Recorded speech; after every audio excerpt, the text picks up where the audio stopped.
mengenai program honorer, singkat saja, saya akan mengulang sedikit lagi mengenai apa yang akan terjadi. Kita memang memberikan pengumuman bahwa kalau misalnya sekarang ini kan kita melalui ronde formasi lagi di daerah, ya, jadi Pemda akan mengajukan formasi.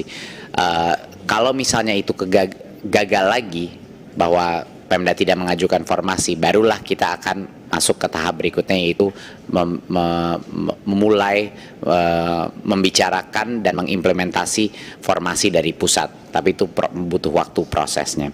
Tetapi yang sudah diputuskan 100%, kenapa harapan besar kami adalah Pemda itu akan mengajukan formasi, karena di tahun ke depan Kemenq udah pasti akan mengajukan suatu peraturan baru di mana dana DAU itu tidak akan kekirim kepada Pemda, yang khusus dialokasikan untuk P3K. Jadi apa yang disebut Bu Anita sebelumnya itu tidak bisa terjadi lagi, karena saat ini tidak akan ditarik, hanya akan ditransfer kalau sudah diangkat P3K-nya sesuai dengan formasi kebutuhan yang ditetapkan pusat, ya tentunya, tetapi harus diangkat dulu oleh daerah.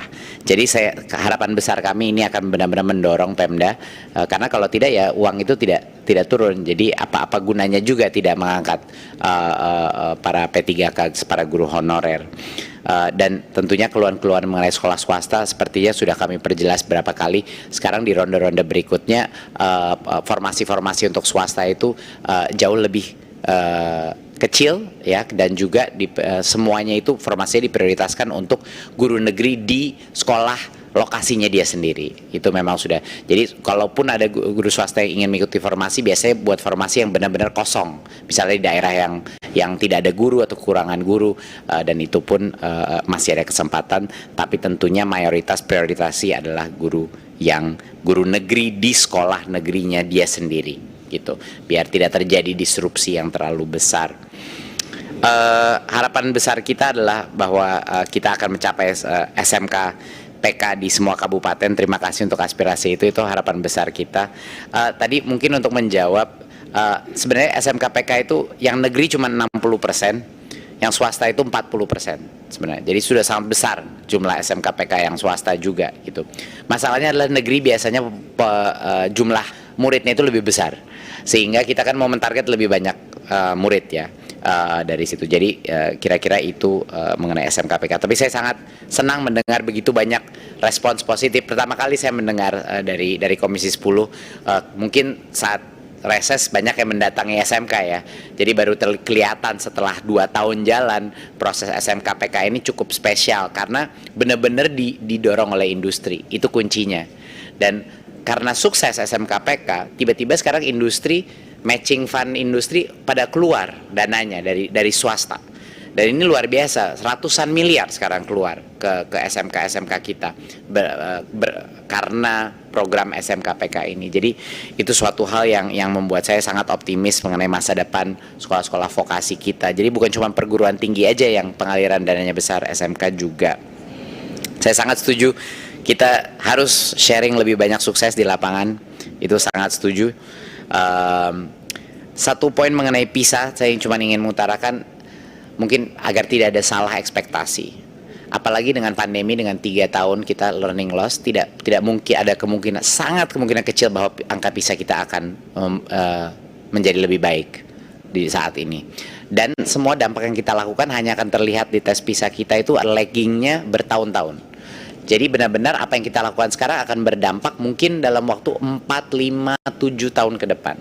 Itu yang sebenarnya waktu atau time frame terhadap transformasi pendidikan. Jadi mohon maaf kalau saya mau mengecewakan, tapi lebih baik saya realistis sekarang. Itu tidak mungkin hanya dengan transformasi 2-3 tahun angka PISA kita akan naik. Itu butuh waktu jauh lebih panjang, apalagi terpukul dengan pandemi kita.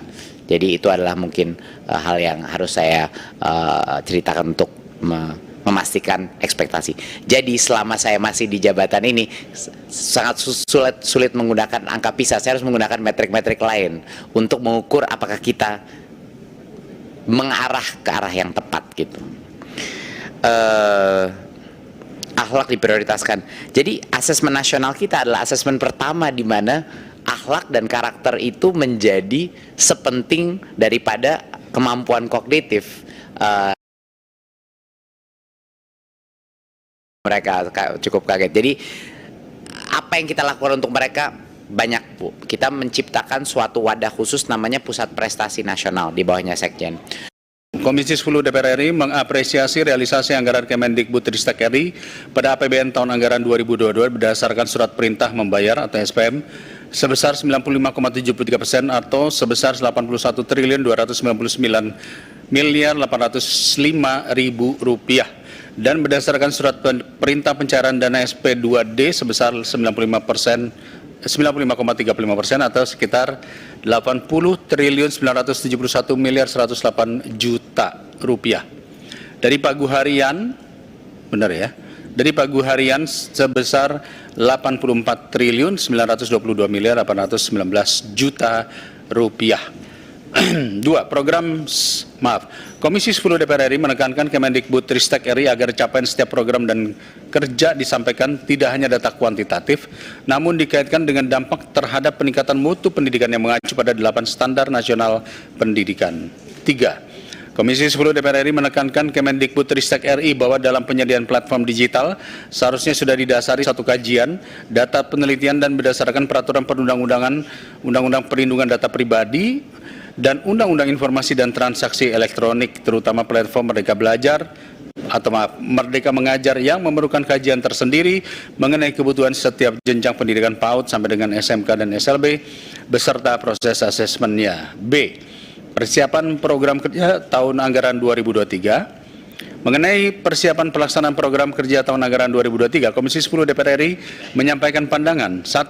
Komisi 10 DPR RI mendorong Kemendikbudristek untuk berkomitmen mengarahkan implementasi program prioritas nasional dan pembiayaannya untuk menuntaskan wajib belajar 12 tahun sebagaimana amanat pasal 31 Undang-Undang Dasar Negara RI tahun 1945 dan Undang-Undang Nomor 20 tahun 2003 tentang Sisdiknas. 2. Terkait usulan pembiayaan pendidikan yang dialihkan melalui penggunaan dana LPDP sebagai konsekuensi adanya automatic adjustment, Komisi 10 DPR RI menekankan Kemendikbudristek RI membuat simulasi penambahan dana yang akan dialokasikan untuk PIP, KIP kuliah, dan percepatan pemenuhan program prioritas lainnya.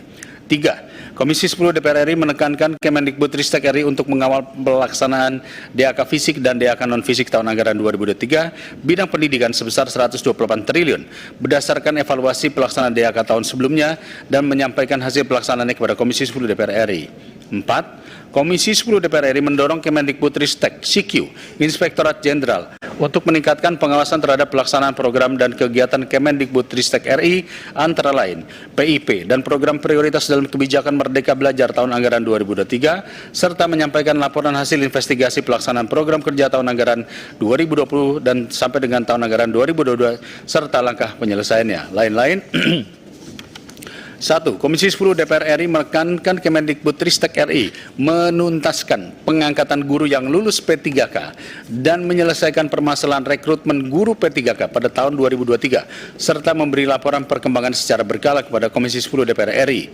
2. Komisi 10 DPR RI menekankan Kemendikbudristek RI memperbaiki pola komunikasi dan respon dengan mitra kerjanya serta secara aktif membuka forum diskusi kepada komunitas dan pemangku kepentingan bidang pendidikan.